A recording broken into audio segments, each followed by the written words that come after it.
O'zbek san'atida yana yomon xabarlar tarqaldi. Assalomu alaykum aziz tomoshabin. Tezkor va muhim xabarlardan birinchilardan bo'lib xabardor bo'lishni istasangiz, video roligimiz ostidagi podpisatsiya belgilarini bosib kanalimizga obuna bo'lib qo'yishni unutmang.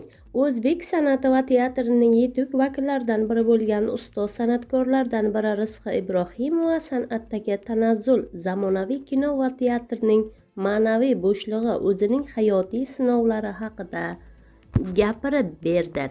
Men 70 yildan beri sahnadaman. 1955-yilda teatrga qabul qilinganimdan beri turli davrlarni, san'atini boshdan kechirdim. O'sha yillarda og'ir sharoitlarga qaramay Shekspir, Otillo, Gamlet kabi asarlar sahnalashtiriladi. Xalq san'atga chanqoq edi.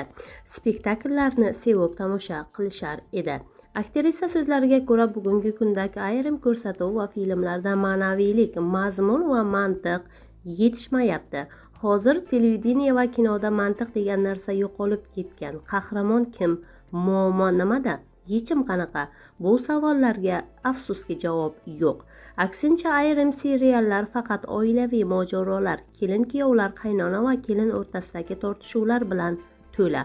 Bu go'yoki o'zbek hayoti faqat shu mazmundan iborat degan taassurot uyg'otmoqda, deydi Rizqi Ibrohimova. Aktrisa bugungi filmlardagi ayrim sahnalar axloqiy jihatdan ham salbiy ta'sir ko'rsatayotganini bot-bot takrorlaydi.